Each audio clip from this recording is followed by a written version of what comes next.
Welcome back. Let's do business now. The central bank has taken its campaign of a cashless society to the streets, encouraging the public to use their ATM cards to pay for goods and services. BOG subsidiary, the Ghana Interbank Payment and Settlement Systems Limited, visited parts of the capital to promote the use of ATM cards as a form of payment. The program is part of a broader educational campaign to encourage the public to shop on the hybrid poses using their ATM cards. What we're doing is just to sensitize people and encourage them to do more card transactions as against cash transactions. JPIS, together with banks, have developed close to over 500 GH-Link hybrid poses have been deployed in major shopping centers in Accra, Kumasi, Takoradi, Tamale, Sunyani, Koforidua, and other major towns.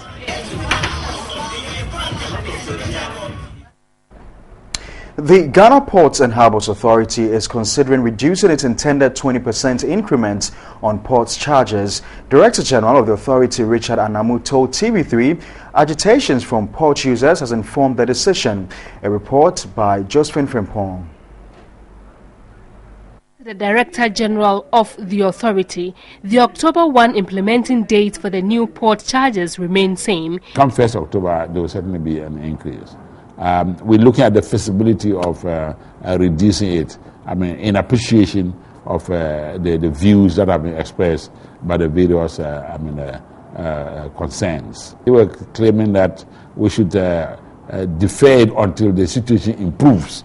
If GPH has no money to import the spare parts, then of course, both GPH and them, we're going to go back to the way we were less than 4 or 5 years ago. He defended the annual increase, adding that it is the authority's means of generating funds internally to run the port.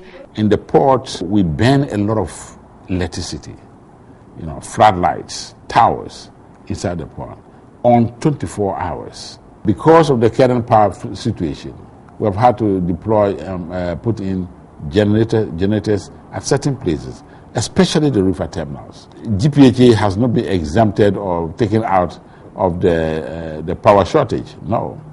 Of course, we also have the issue of security. So we got to make sure that there's power in all the places, Golden Jubilee, Main Harbour, the streets, roads, and everywhere. So if you put all these together, we decided to come out with it. Players in the maritime industry are rather suggesting a 10% increase. In other news, the Volta River Authority has attributed the Western power crisis to unavailability of fuel to operate its thermal plants at Abuaze. Energy watchers are suggesting that the VRA is unable to purchase crude oil due to lack of funds. Meanwhile, the power deficit has increased from 400 to 600 megawatts. Issued a statement announcing an unplanned shutdown of its FPSO at the Jubilee field, rendering the Ghana gas processing plant at Ituabo unoperational. The situation has contributed to the intensity of the power crisis, increasing the power deficit from 400 to 600 megawatts.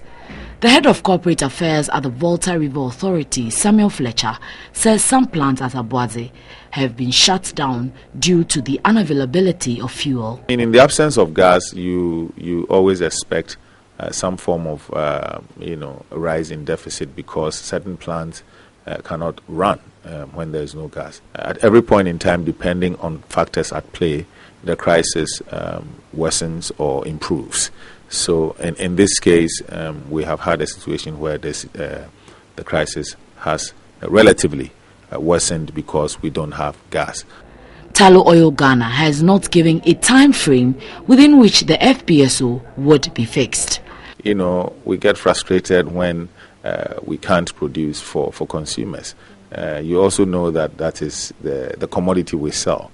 The electricity company is indebted to the VRA to the tune of 1.2 billion cedis, contributing to its inability to purchase crude oil for its thermal plants. The electricity company is yet to review the load shedding guide since it elapsed in April. PURC says a meeting will be held with the utility companies on the current crisis. Consumers are going off 5 days, 3 days, and that is certainly not load shedding. So the issue is that the load shedding is mixed up with faults. We are having a meeting to find out how we can solve this issue of communication as far as the situation we are going through is concerned. Meanwhile, energy analyst Ishmael Ejekumene is of the view the utilities have failed to communicate the exact problems to consumers. It's so annoying when you are not being told what the problem is. Wherein lies the equity? If we have 100 to share to everybody, let's intensify it for everybody so that somebody has it. It should never happen that somebody has it 24/7, somebody doesn't have it for 1 week. That's all for business. A reminder, you're watching Midday Live on TV3.